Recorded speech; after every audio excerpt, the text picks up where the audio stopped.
Thank you everyone for joining us for TAG Cybersecurity. It is May 19th, the third Tuesday of the month, per usual. We have Erik Fretheim here providing us a presentation on secure web development and software development, and we'll get to that in a moment. Myself and David will be your hosts today. Carl is unavailable. We are gonna start with just a few announcements, tag news essentially. We continue to promote our sort of top three programs that we launched this spring, which is mentorship and consulting, and a brand new initiative that we have just launched this week, which was Whatcom STEM. So for mentorship, we continue to have open applications for mentees and mentors, and we'll be doing those matches and sort of intelligently with the membership committee. Tag Consulting is also through the membership committee, but that's largely serving nonprofit organizations, giving them essentially free technology consulting. And it's also open to the public by donation. So if you know anybody that would be a good fit for that sort of free nonprofit assistance, let us know and have them contact me. And then Whatcom STEM essentially is a STEM network for Whatcom, which has surprisingly never existed before. We have a sort of an affiliate relationship right now in the works with Skagit STEM, which is obviously in Skagit, but they're expanding to the top 4 counties: Skagit, Whatcom Island, and San Juan. And TAG and myself will be the sort of the centralizing bodies for our Whatcom County.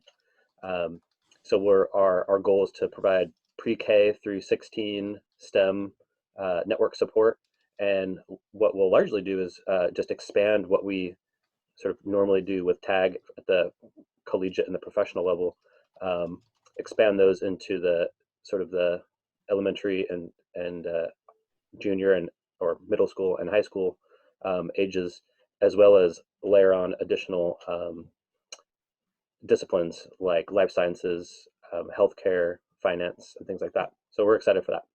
If you have any questions, just contact me afterwards. And that's really the 3 things I wanted to highlight. I'm also starting a new weekly sort of like events of the week thing that will be popping through so that our newsletters aren't so gargantuan. I kind of push a lot of the things that are happening each week into those. So you get excited to get one every Monday. With that, I'll hand it off to David.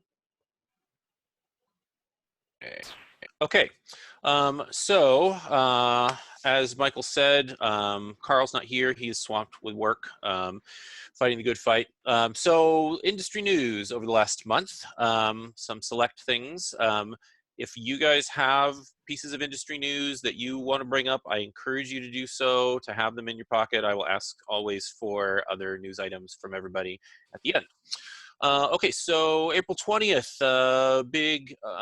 big-ish, I suppose, iOS mail remote code execution vulnerability was disclosed that can cause remote code execution just by receiving a specially crafted email that uses up a lot of RAM. So that's kind of sketchy.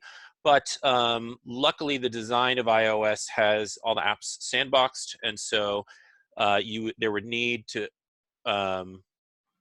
have a separate sandbox escape vulnerability to go with that. I think our RMM might log me out here and restart my computer in a bit. So if I disappear, you'll know why, and I'll come back in a bit. May 5th, there was Android, fair's fair, Android remote code execution vulnerability, allowing just a transmission, unclear exactly what that transmission is, to execute code on Android. And I thought it would be fun to just take a poll to see who here is running Android. Anybody want to raise their hand for Android? And of you, how many are running something that's not from Google directly? So almost all of you, if you're running Android, have a Google Pixel or something like that. That's good because Google patched that, but as you probably know, non-Google Android phones take a while to get patches to flow downstream. And so things like this, remote code execution vulnerability, you might still be vulnerable, and it's pretty serious. The links to these are in the agenda that I just posted to the Discord channel. May 8th, hackers breached Microsoft's GitHub account, which I thought was a fun little tidbit. So go Microsoft developers. There aren't details available, at least what I saw, but presumably they weren't using MFA to secure their GitHub accounts. And then the last one that I chose was just yesterday. There was an interesting disclosure about Bluetooth protocol vulnerability where an attacker can cause security protocol downgrade and follow that up by we lost him. I guess his system rebooted. Perfect. Hey, Eric, Absolutely I got a good question talk for about. you. Does this meeting count for extra credit? No. We I could had probably to ask. That's put all. like something like that together. For anybody wondering, we'll just edit that part out and get it going if David ever joins us again. Assuming that that's not going to happen very quickly, let's open it up for any last comments on anything you wanted to share about. Now, is he local to East Victor? He could come over to my house and use my other computer, which is more than 6 feet. Is more than 6 feet away. I'm sure that won't be necessary. Is work. there any industry news? And can keep this to an hour. But if anybody had any just brief industry news that they've been working on in the last month or something that notable, feel free to share it. I do have one item, and it's not the DVIR, which I know everyone's already downloaded and read and is bored to death of. Minor news article actually today about the FBI, and this is related to Grubman Shire, Meneslis, and Sachs, which was that law firm that got owned and shelled a couple weeks ago where their data were exfilled. And it was a celebrity law firm, for those of you who aren't tracking that. They got shelled, all the data got exfilled by R-Evil. And the FBI today labeled them a terrorist organization. And the implications of that are interesting because typically the FBI, the Bureau, has treated ransomware as a criminal investigation, not as a terrorist organization. And for those of you who come from a background in law or play an attorney on Zoom, you'll know that payments to criminal organizations as a result of ransomware are typically legal, though frowned upon, but paying money to terrorist organizations is very explicitly not approved under US law under any jurisdiction. It's notable because it's the first time that this has happened, and what's unclear is with data exfil being the new hotness in the dark web of ransomware economies, whether or not this is going to be a trend where the Bureau is going to designate additional threat actors in the space as terrorist organizations and thereby make it, kind of makes matters worse for everybody. Because if your only option really is to pay to get your data back, because you don't have adequate backups, if you end up paying a terrorist organization or your insurer comes in and pays it for you, there's additional downstream liability. Anyhow, I thought I'd share that, and hopefully none of us get shelled in that way. Thanks, Kane. That's really interesting. So I'm back on my Mac now because my Windows machine is running updates. Okay. Bluetooth protocol, May 20th. Bluetooth protocol. So I was almost done, but just to wrap that up, this vulnerability that came out yesterday is actually a protocol weakness. And so it's not something that really can be patched. It's part of the protocol itself. And essentially all Bluetooth chipsets, of course, it's a protocol problem, are vulnerable to it. And an attacker can downgrade Bluetooth security and then through a couple of steps end up either man in the middling, a Bluetooth conversation, or just spoof one end or the other between two devices that have previously paired and trusted each other. And so I thought that was pretty interesting, and that is something that isn't going to go away for quite a while, since it's part of essentially all Bluetooth devices out there. I was going to ask, is it a version of Bluetooth, a protocol version? So all current versions of Bluetooth are vulnerable to this, and the Bluetooth working group has been notified, and they have to like work on version, endpoint N+1 of the protocol, and then that has to get pushed out to chip manufacturers and then incorporated in products. It's a long way down the road before. Yeah. Wow.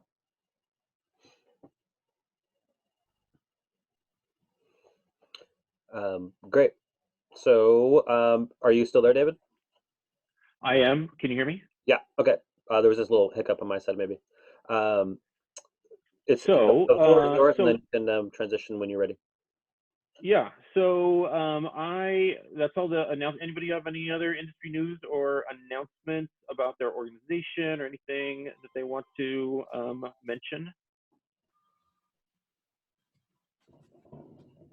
I read today that Microsoft's multi-factor authentication was bypassed by a phishing attack. And if it can happen with Microsoft, it can happen with anybody's multi-factor authentication. So once again, the human factor is key. You're talking Absolutely. about Thanks, the Eddie. OAuth vulnerability? Yes. Yeah, that one's nasty. I saw that 6 months ago, actually, when it first came out. And it's a live link to login.microsoft.com, which is a valid website. And Yep. it just has a really manky URL at the end. Mhm. That's one where Wow. you can't really do user training. That's one where you really do need an advanced threat analysis platform running to detect and prevent those threats, because otherwise, from an administrative perspective, it's nightmare fuel to go hunt that down. That's a good one. Anybody else? Okay. Well, keep them coming. That's great.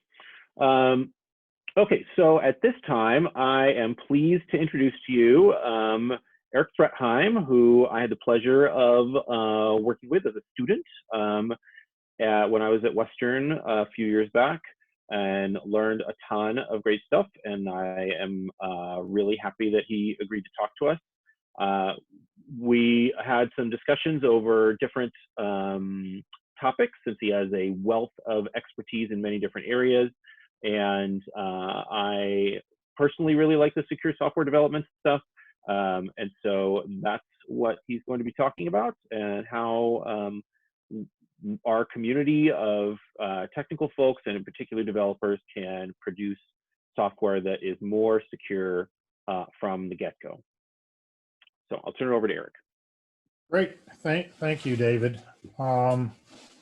I particularly was happy that he was interested in that area, because that's what I'm teaching right now. So it made it easy, so I didn't have to do extra work to get ready.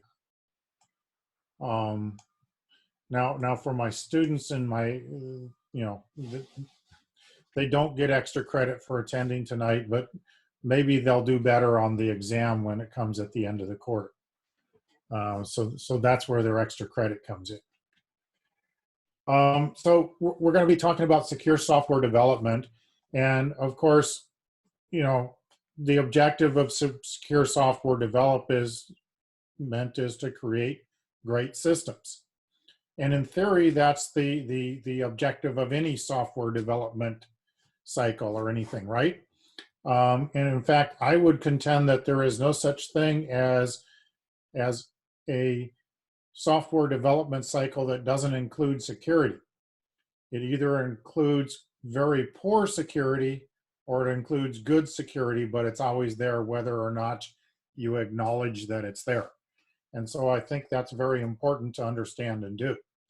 Now, the way it's typically viewed is you have your software development cycle here, right? And you see somebody goes and tax on, we're going to make a test plan and we're going to include a few security things in there. And we're going to get way over here towards the end. We're going to do some security testing.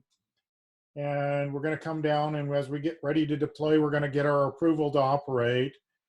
And we'll do a little monitoring once it's out there. And that's the sum of the security. And that's really missing, because when we really start looking at it and where security should be appearing in the software development lifecycle or systems development lifecycle, whichever you want to call it, it needs to be appearing all over the place. In fact, it should look more like this, where this is a representative amount of what's going on in different places and different parts of the life cycle. And you notice it doesn't occur in one place in the life cycle.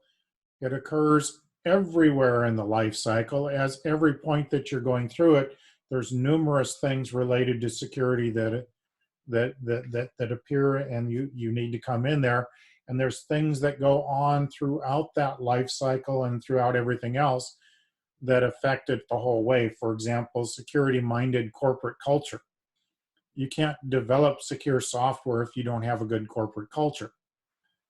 There's also the other things that we need to worry about that we're not going to talk about tonight, but are really important part of it is knowing how to manage processes, projects, programs, products, and portfolios.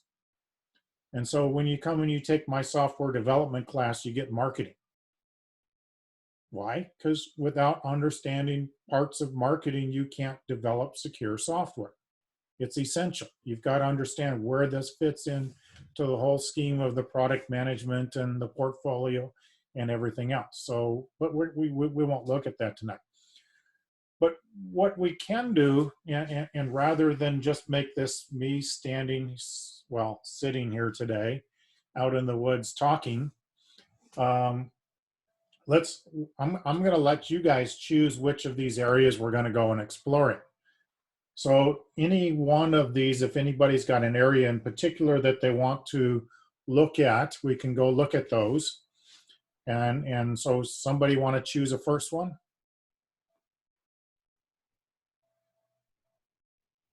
Development. Development. Okay, let me find development on here.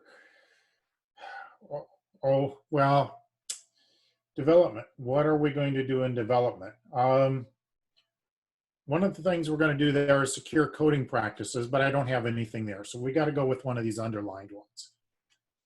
And I also put testing. You notice development and test and evaluation show up as two separate things.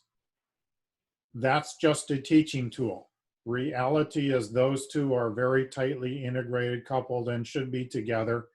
And it's kind of like the OSI layer. It's a nice theoretical thing for us teachers to put as a construct. Nobody ever does it for real. There's a lot of companies went bankrupt trying to do the OSI model for real, right? There's a lot of companies that fail trying to do development and test and evaluation as separate things. So those two need to go together. So let's get another, now that I told you there's just got to be an underlying thing, let's get another choice. How about security-minded corporate culture? Yeah, let's go look at that, because that's really one of the key things we have out there. Now, something went wrong. Let me go back, because something, there we go. Effects of culture on security. Because we look at it, okay, number one determination of whether we're going to be able to provide secure software is our corporate culture. If we don't value security as a corporation, we're not going to build it into our products. There's always going to be something more important to do. Getting it out, getting this little feature in, getting that thing in. So culture has to be the number one determination. And security so much depends on human factors. There are technical security exploits out there, right? But how many technical security exploits are there out there that have not been facilitated by some sort of a human factor. Somebody used an unsecure password. Somebody didn't follow a process. Somebody, almost any major breach you can think of, there's a technical area behind it, but it's the process, it's the human factors that really allowed that to happen. Somebody left the password off of their Amazon buckets. You know, something was going on there in that.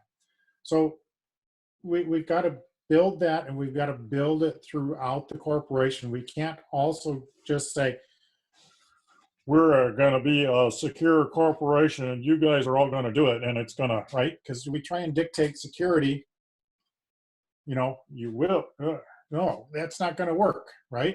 Because people, yeah, they'll pretend, they'll smile and go on their merry way and do the exact opposite, right? So somehow we've got to get that to permeate into the organization. And if you really want to see whether or not it's permeated the organization and whether or not it's going to be effective in the organization, the place to go to check is with the first line supervisors. Because the first line supervisors are the ones that really are going to make sure that it's there or it's not. They're the ones that when the developer says, well, should I do this the secure way or the fast way? They're the ones that say, do it the secure way.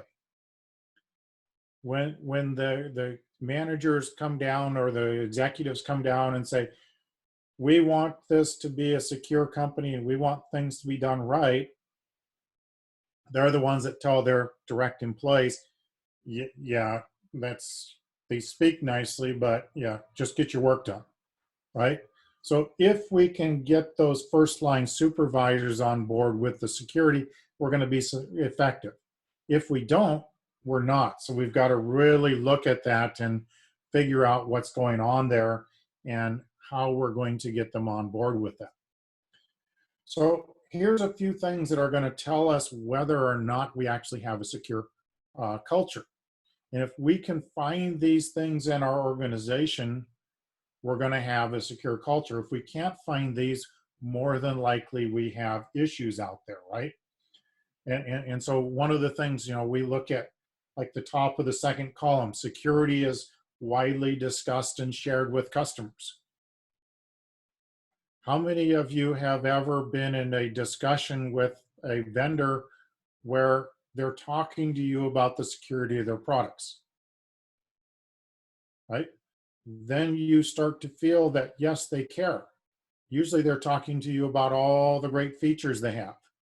They're talking to you about, you know, how fast it can slice bread and every slice is the exact same size and stuff. They're not talking to you about how it's got the roles and responsibilities divided up, how it has multiple ways of cross-checking and how it does all the logging that you need, auditing that you need and everything else like that. But if you can see in an organization where the people in the organization are casually discussing security with each other, casually discussing it with their customers, not as just oh, we're required to go down this checklist, but as a casual part of their conversation, then you can start to get the feel that the corporate culture is in there and starts to really value what's going on. So all of these different areas are things that we can look at and care about as we're doing it. I'm not going to read them because I think all of you guys read that while I was babbling on. So let's go look at somewhere else.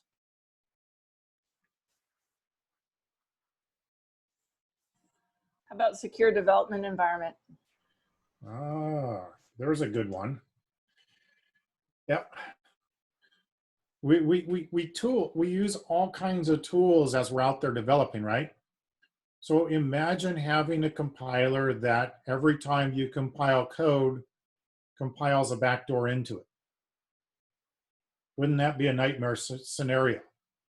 You know, there are those compilers out there that are available and out there on that. But not only just your compiler, that's kind of the worst case scenario, right? We can almost deal with that one because there's few compilers and we can go check them and things like that. But we start looking at, well, how well do my tools support my security efforts? Do my tools leak my internal information as I'm developing? And do my tools allow me to do things in the more secure ways? And so having that kind of tool set is really important to us, paying attention to the security of the tools we're needed and how they enable security with us. We also need to look at the things like the frameworks and libraries that we work with. Where is my picture here? Ah, there's my picture here, right? Because when you start looking at, you know, we're going to go and we're going to put our proprietary code here, right? And we can look at that and we see, and we can clear out all of those little errors and all of those little security things there. But then we build that on a platform. The platform provides us code. What if that code has got issues in it? Oh, now we've just incorporated those issues from that platform into our system we're developing. And then we're going to use libraries on top of that, open source libraries or other libraries. Every library has with it a chain of risk, right? And then when you get these libraries that have dependencies on libraries that have dependencies on libraries that have their dependency back on the first library, how do you even start to measure what the quality of all of those codes and what all of the risks are that are going with those? So we've got to start learning that, you know, we need to look at how those tools are going to be able to support us. Be concerned about things with the learning curves on the tools, the complexity of those, how well and how carefully, automatedly those things integrate together, what kind of steps that we have, what kind of efficiency and completeness those tools are going to provide us. So if we're developing in an environment where our environment is built from secure tools to start with, we have a better chance of actually going and building something which is secure.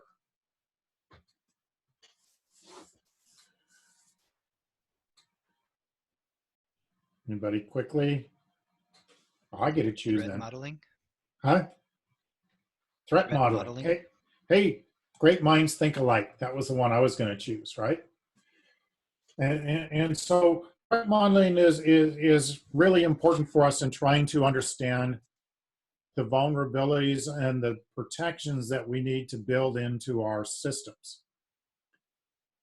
Every type of threat tends to go against certain specific types of software and systems.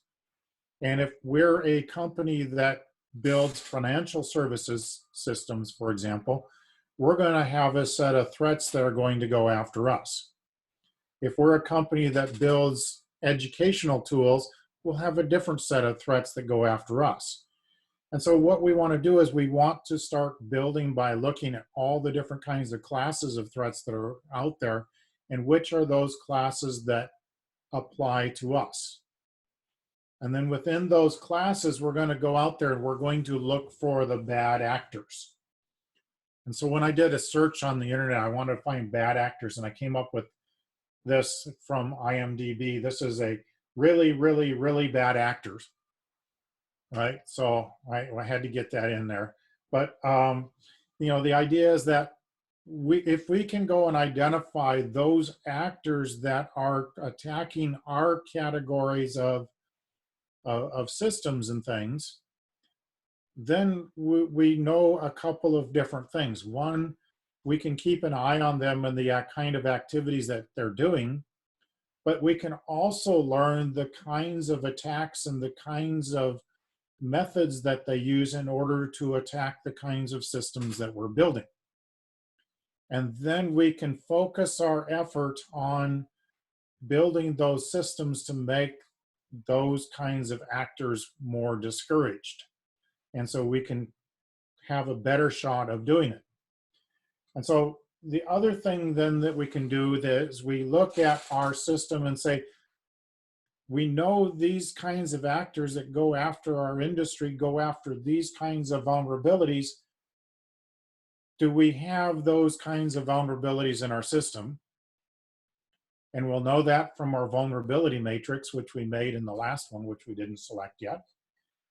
And then we can make sure as we're doing our development that those vulnerabilities that are known to be attractive to these bad actors can be specifically programmed. We can take the risk out of it, you know, do one of our 4 risk mitigation things, right?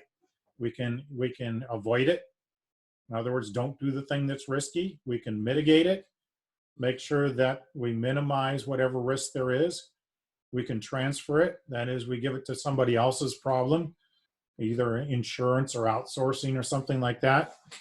Or we can accept the risk because maybe it's not such a big risk anyway or something, and we can't afford to go and fix everything. And of course, we want to update our threat model on a regular basis because, you know, what was attractive in the 60s is not attractive now. So those are what we're going to do with our threat model. I was supposed to do yeah, there we go. I skipped one of my backs, so now I'm in the right place. Let's jump into that map that you mentioned. Sorry? The map that you mentioned, the vulnerability map? Yeah, let's go look at vulnerability map. Now, vulnerability map is something that we want to start doing early and often. And so it's something we'll start very early in the process and we'll start maintaining throughout. And so the idea here is we are visual people. The pattern recognition that we have as people is beyond anything that a computer can do for pattern recognition of any type, right? But our pattern recognition works best when we're doing it visually. So what we want to do is we want to take models of our systems that we're developing, and we're going to develop models, and there's all kinds of modeling that we can do in every way. And we pretty much always model anyway when we're starting to gather requirements to understand what the requirements are. We model when we're starting to design architecture to understand our architecture. And so we're going to do a lot of modeling as we're going along building our system.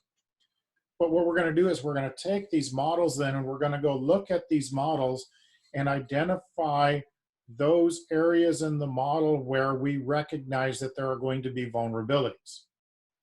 So anytime we see an interface, we know that there's going to be vulnerabilities in the communications channel. Anytime that we see a database, we know there's going to be data vulnerabilities. Anytime that we see calls to certain kinds of functions, we know there's going to be. And so then we can start marking those on our maps and identifying where those vulnerabilities can show up. And so then the goal is that we'll take those vulnerabilities, we'll list them all out in a big matrix, and these are the known potential vulnerabilities of the system we're developing. And our goal is by the end of developing our system, we've taken care of these vulnerabilities in one way or another. Again, we've gone through our risk management scenario to minimize the vulnerabilities that are out there.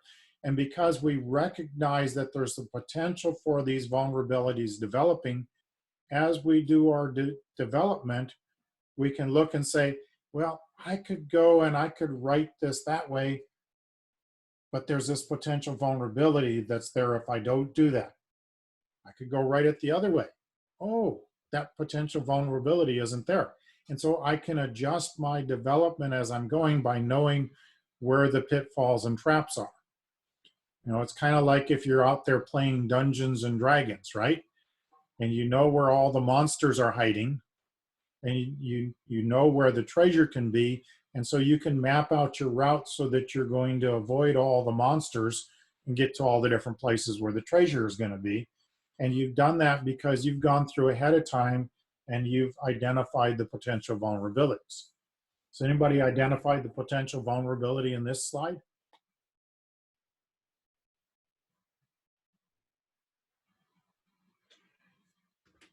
Notice the leopard sitting there in the tree ready to jump down on us and gobble us all up, right? So here's a couple of examples of vulnerability maps, right?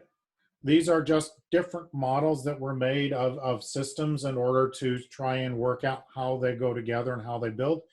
And we just simply go in and start identifying all of those points where there's going to be a potential for vulnerabilities. Now, I know there's some more here that I haven't identified yet, like going to the database. And, there's some, I don't know if redbox.com is a vulnerability or not, but it might be. Here's another one using a different kind of a model. So we can use all kinds of models in order to go out and find where our vulnerabilities are. Now, we'll want to maintain these vulnerability mappings, do those as we create more models for a system, and maintain our vulnerability matrix all the way through the end of the development. And we do that even for those vulnerabilities that we have avoided. And the reason we do that is when we get to the end, we want to understand why we avoided those vulnerabilities and how we avoided them. Because otherwise, we're going to get to the end and we're going to say, oh, there's a bug here. Let me go fix that. And to do that, I'm just going to do X, Y, Z. And oh, lo and behold, it brings right back that vulnerability that I had already avoided. Where if we knew that vulnerability, we remembered that vulnerability there, we wouldn't go back and do it again.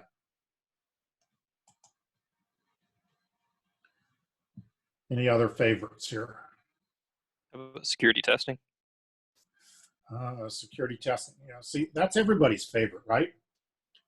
Because everybody, the test is the thing, right? So, and we have all kinds of tests that we can do. Static testing. A lot of it we can do with code analysis tools. We can use code reviews where we sit down in a room with a bunch of people and start walking through the code and figuring out where the issues and vulnerabilities are. We can do it with dynamic testing, vulnerability scanning, best path coverage, all of that kind of stuff. Regression testing, probably the most essential kind of test we do, because the rule of large systems says anytime you make a change in a system sufficiently complex, there's going to be another change in another place that you can't anticipate that's going to occur. And the only way we're going to catch that is through regression testing. And hopefully that change is something we can catch and is something that didn't introduce a new vulnerability. Then of course there's everybody's favorite, which is, penetration testing, right?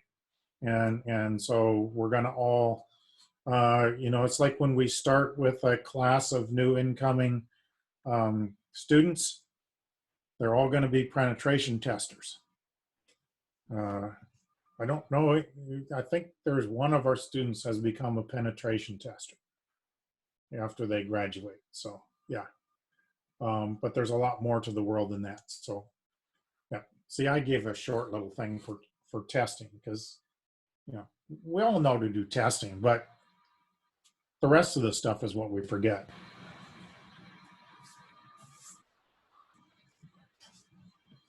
How about security conscious architecture? That's a good area too, right? So things we want to look at there, as we're building our architecture, we want to make sure that the way we design it is secure from the beginning. Some of the things that we can do about that is single responsibility. That is, we have each component does one function, does that function well, and there's only one component that's in charge of anything. And so you think of that, okay, what if I have multiple components that are in charge of authentication? Well, then when I make a change to my authentication, I've got to go change multiple components and make sure all of those components are doing authentication the right way. Wouldn't it be easier just to have to fix it in one place and then everybody else gets that? So if I design single responsibility, then I'm going to use that same component for my authentication for everything. Another thing that we don't think about with our software and our software components is least knowledge.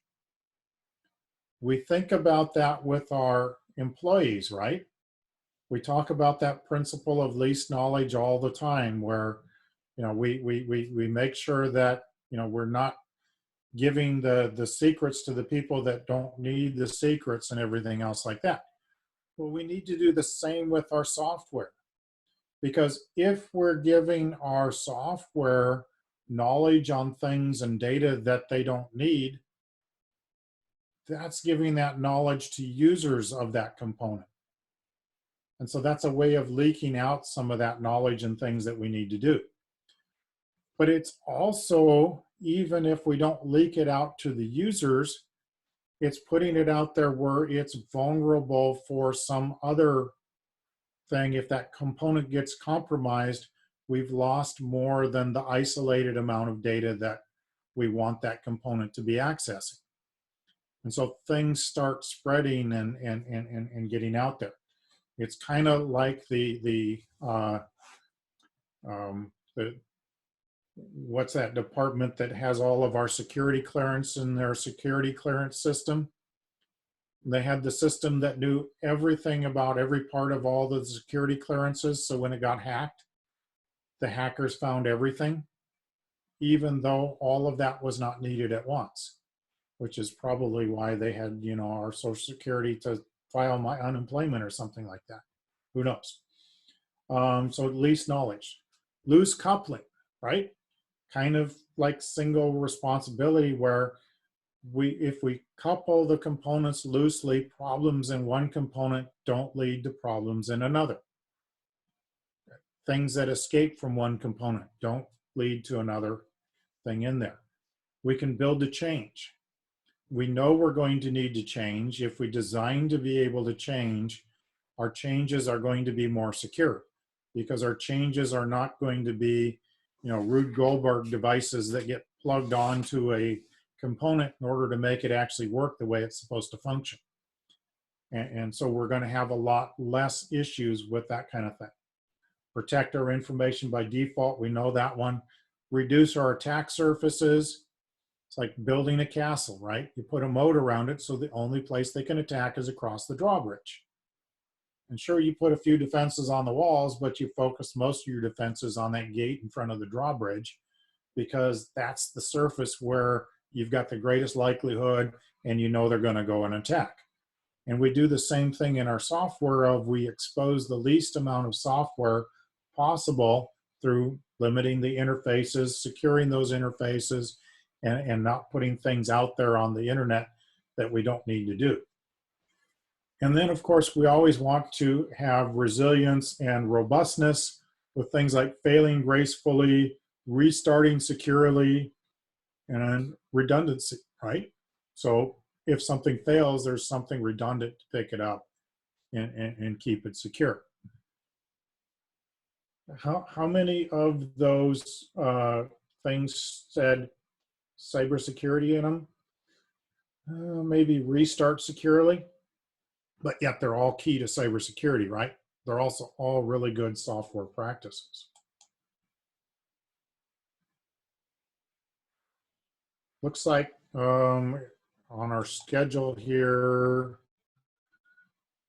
we are, we're due for Q&A. So if somebody wants to answer some questions, we can do that, or I can even go into another area or two if somebody wants to, or, but. I'm interested in the training and monitoring elements here. You like trains, right? Okay, let's look at security training here. You know, training and culture are really supportive things, right? Training is how we build our culture. Having a good culture encourages people to train. This is our XKCD for the day. You always need one of those. And I always like the little float ups there, right? Okay, so training really needs to be, you know, we get this idea of what we're going to do is we're going to do our annual security training and everybody's going to be happy, right? And the reality of it is by the time 90% of the people need that particular training that they got, they've forgotten it, or they hadn't paid attention first place because it was a big 4-hour block of training and they fell asleep after the first 15 minutes and stuff, right? So what we really need to do is get the right training to the right people at the right times. And we can see what training we need by, observing behaviors, looking and knowing that we've got some event coming up. Let's train for that ahead of it, not too far ahead, but as we need it, just kind of like just-in-time training. As we're changing positions or something else is going on, we need to train then. We need to refresh periodically. And I kind of stole this little graph from my chiropractor because that's their way of convincing you to get into the chiropractor often enough so that you stay at a fairly good level of less pain in your back. Because if you leave it too long, you go down and fall down into a lot of pain, and then you can go back up to feeling good. But if you go frequently enough, you can just kind of keep it at a fairly high level and keep it feeling good. So see, I'll steal from anybody. Chiropractors, it doesn't matter. And then we also need to look at, training in the right place. Because if we go and we think of our security training as what we do in the classroom, that means we only go do security in the classroom, right? Well, we don't want to only do security in the classroom. We want to do security in our workplace where we're working. We want to do security all the time, everywhere. And so our training needs to be somewhere other than just, let's go sit down for 4 hours once a year in the classroom and get trained and then expect people to actually reasonably know and understand what they're actually doing. Okay, now any of these areas I can go on for hours, and I literally do. You can ask my students, but yeah. I can attest to that. I'm curious where this fits into the curriculum for the students at Western. At what point are they tackling some of these topics? Our students, first you got to remember, our students that are coming into our cybersecurity program come in as juniors. So they've already had their basic cybersecurity and technology computer stuff from the community colleges. So we've got 8 schools that we have articulation agreements that they come out of. In fact, both Bellingham schools, Whatcom and Bellingham Technical College, now have articulation agreements with us, and then another 6 around the state. So then this actually falls into their curriculum in the third quarter of their junior year. And so that's right actually at the same time as they're getting their focused technical cybersecurity class. So the first thing we actually do when we bring them in is we make them really strong, give them a really strong programming and computer architecture type of knowledge. And then we do operating systems, and then and at the same time we're doing databases, and then we bring them in and do the cybersecurity and the secure software development class together at the same time. Now, the interesting thing is we are in the process of moving so that the secure software development class will be a requirement for every computer science student.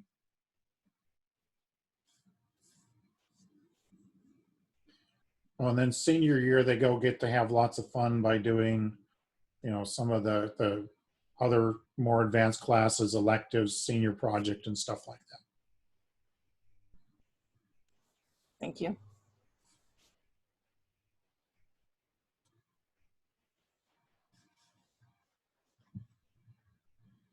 If we're looking at a software company from the outside, how would you recommend you best judge whether or not they're doing a good job incorporating security into their development? I would look at the cultural aspects first. And if they're, security, I heard of that once. I think I can spell it, you're going to get, you're going to be a little concerned. If they're talking about security, oh, we're the most secure and everything else like that, and they're a little bit of, top-down arrogancy about it, I would get a little concerned. If it's more of a natural thing, part of the standard conversation and things, and not a, I've got a posture on it, and not a, well, it's something we'd like to do someday, then I think you're looking at a company that's, even if not a perfect security culture, is developing a good security culture, something that you can build in and look in. Yeah, and so it's a challenge sometimes. One of the biggest challenges is companies are only very slowly starting to realize they need security. And sometimes they're coming at it because they got some sort of a shock to their system. Or they built a product and nobody wants to buy it because it hasn't been security tested. We see those, right, David? So when you've got to kind of realize that in many cases, you're not going to be going into a company that yet has a security culture just because they haven't had the opportunity. So Eric, let me ask a question that follows up to that. If you are, say, a small cog in the development team on a company, and you wanted to try to push them in this direction, what would be a good way to start? Assuming they haven't had the shock to the system that will drive, buy-in from the top down. Yeah, and one of the things is to start, building a culture around yourself where, you don't hide in the corner and, I'm the security and I'm hiding in the corner and I'm doing it. But where you're going out and building that, starting those casual conversations yourself, starting to talk about it, looking at, and not being confrontational. That's the thing that gets me all the time, where we see all these people that are, well, I told them the world's going to come crashing down and security's going to destroy them, and nobody's going to listen to anybody like that, right? They're not going to listen to Chicken Little. They're going to listen to people that have that talk reasonably about it and encouraging about it, not people that are, well, if you do this, the whole company's going to fail. And those are the people that, yeah, they might keep them around, but they're going to kind of push them off in the corner cubicle and dim the lights and make sure nobody notices that they're back there, right? And then, what happens is something catastrophic comes and that person comes out of the woodwork. I told them they were going to fail.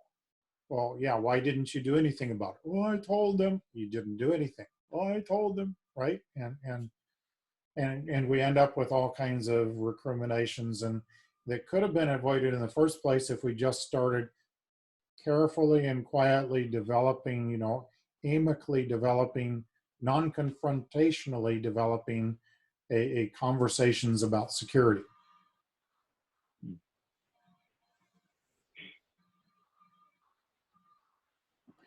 And then hopefully somewhere along the way, the executives get the religion and start deciding that, that's going to be. Sounds good to me. So I've got a question. Of all the companies you've interacted with, the most secure ones, what were their key features that they did right?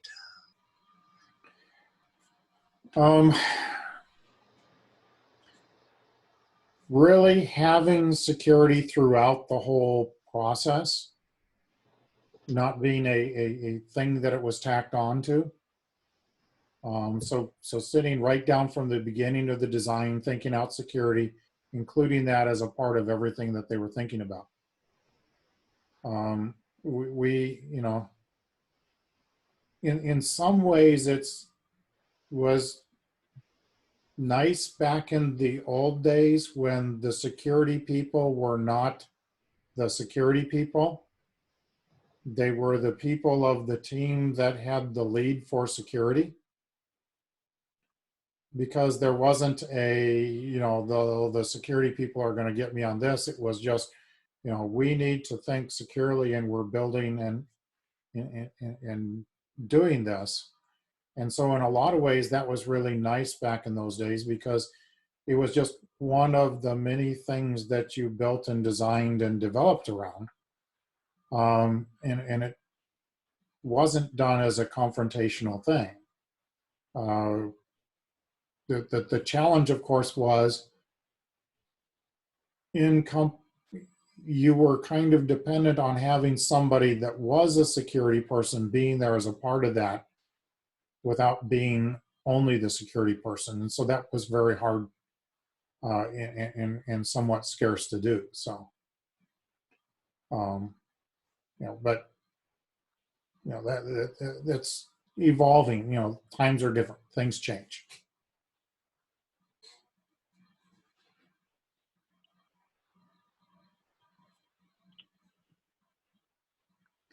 We didn't even know what the word cybersecurity meant back in the old days. Still do it, but we just didn't know. How common is it to ask for SOC 2 audits? Pardon? How common is it to ask for a SOC 2 audit before getting into business with somebody?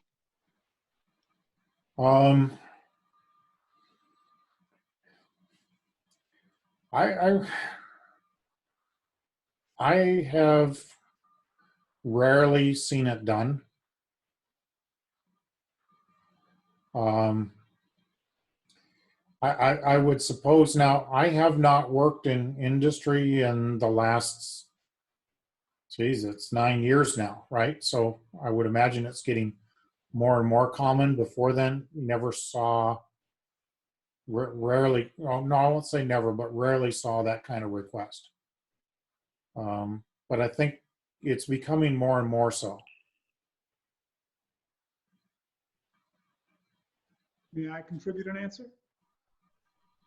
Yes, please, Kate. I'd say that it depends on the sensitivity of the data that you're looking to share or transmit to the third party. So if you're paying a marketing firm to develop your cafeteria menu, you probably don't want them to go through the knothole of a SOC 2 audit. If, on the other hand, you're transferring PHI to an overseas data center with dubious quality assurance, yeah, it's a good time to have a talk with them about a SOC 2 audit and maybe just not do that. But there has to be that identification of the sensitivity and the classification of the data that you're looking to share with that third-party organization. Great. Thanks. Thanks, Kate.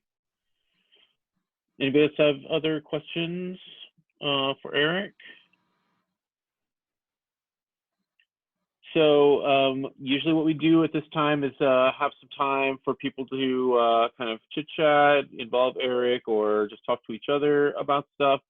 I will, so I think we'll just open up the floor. But because sometimes people do check out at this point, I want to say thank you to Erik. So thank you. And I thought that was really good talk. It took me back to school. So that was fun. And thank you all for coming. If you are interested in doing a presentation about something cybersecurity related that you know about, that would be fantastic. It would be great. Please reach out to me. Or if you have a colleague or somebody that you know who has some particular expertise that you think would be good for this group, please let me know and I will reach out to them if you don't want to. The next meeting will be June 16th. Again, it's always the third Tuesday of the month. And Jamila Kaya, who is here with us, will be our presenter. She works with Microsoft Identity Security Protection and Response. And so she will be giving a talk about what, we haven't quite decided what the topic will be, but she has two different fields, both of which I think would be interesting. So we'll open up the floor now for folks to chit chat or share ideas or comments, perspectives on what we heard or other cybersecurity topics. And I will shut up now.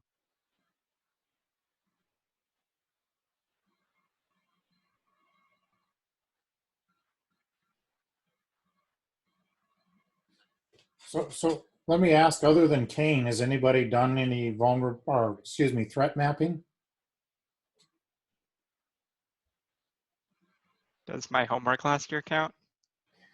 No. Try it sometime, just as a fun exercise. Not for software development, but for other purposes. Yeah, and because it's not just, it's also in the the operations and maintenance stage and stuff, right? And it's really kind of fun to see if you can anticipate who's going to come and attack you and what kind of things they're going to do. Yeah. They didn't call it cybersecurity back then. Yeah.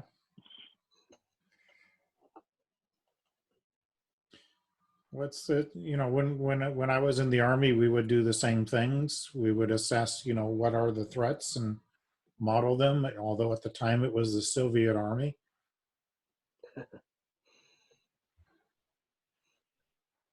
Wait, you were in the Soviet Army? No, they were the threat. Oh, they were the threat. Oh, okay. I was like, wait a second, that's crazy. They would model us too, though. We all knew that they had nice big thick files on all of us. That would be fun to see some of the Soviet risk assessments on the U.S. or any of those declassified. Do you know? I don't know. I haven't seen any that are, but that would be interesting.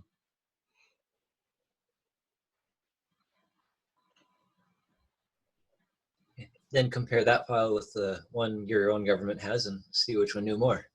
Yes. Well, that's kind of like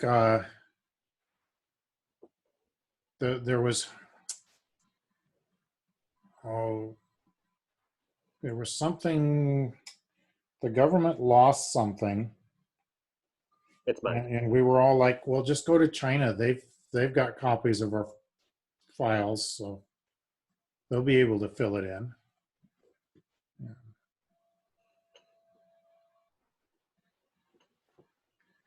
They didn't find that humorous, though. Maybe it hit too close to the truth for comfort. I think so, yeah. I was struck, Erik, in your presentation at the breadth of what you're trying to convey to your students, if indeed you spend time on all of those topics. For students who are juniors, it's huge. It's been a long time since I've been in school.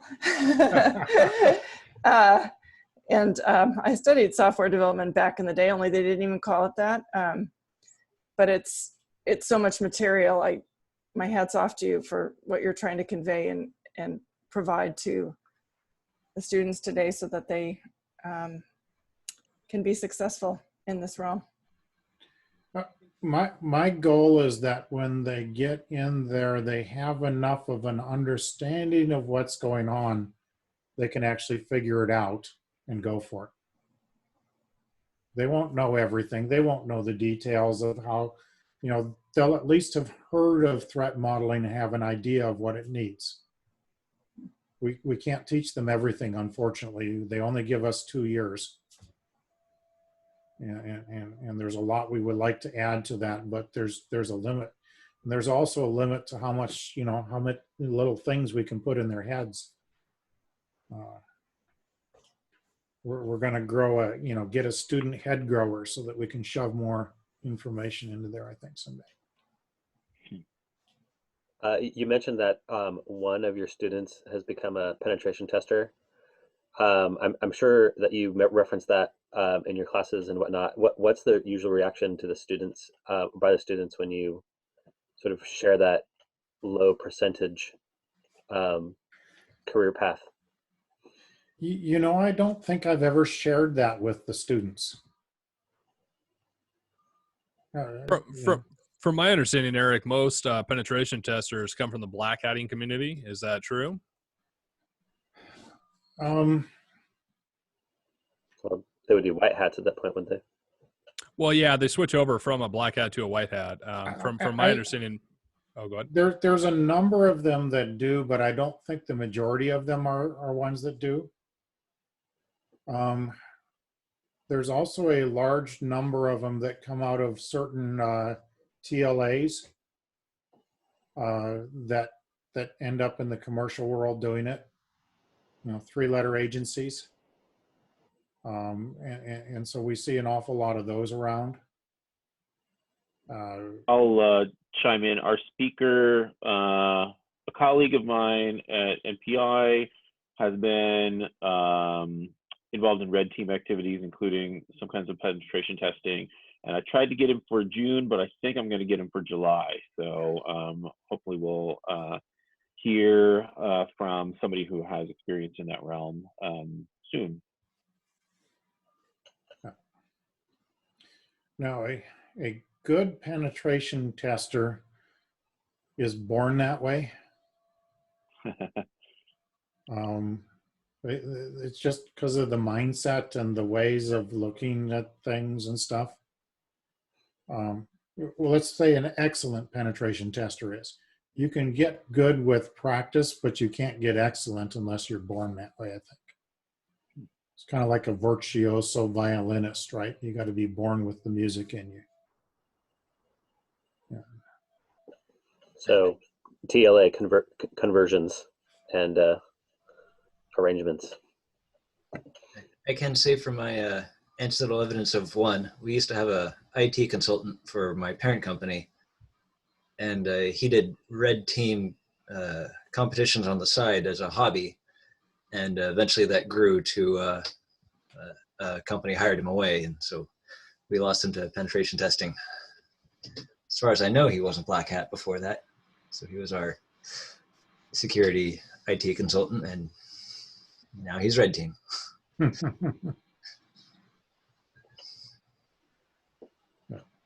Now, I have had one of my students, not at Western, but when I was teaching at West Point, one of my students ended up actually as the CISO of the United States.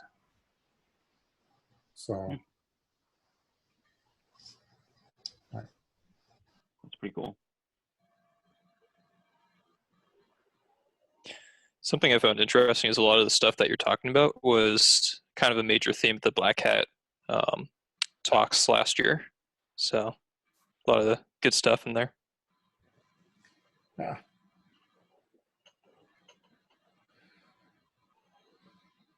On the topic of conferences, what are people seeing just in general for the summer? Do you know if there's anything to look forward to for summer activities?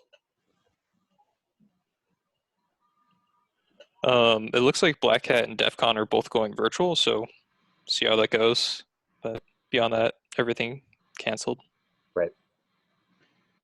We've taken our CISI conference and we've moved it from June live to a fall virtual. Tell us more about that. CISI is the Colloquium on Information Systems Security Education. So this is the 24th year or something like that. It's the longest running conference for cybersecurity educators. And so it's a really interesting, we get a lot of us together that have been playing at it for a long time. My daughter called me once while I was at, and I said, I'm at the CISI conference. And she says, well, what is that? And I told her what the name meant and tried to explain it to her, and she goes, "Oh, you mean you guys are the geeks like Abby from CSI?" And I'm like, "No, we're the ones that teach those geeks how to do what they're doing." And she goes, "Oh, you're the Uber geeks."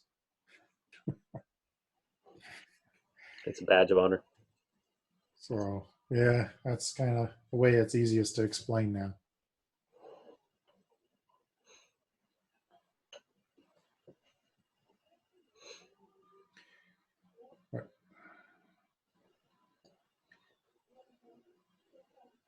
Awkward.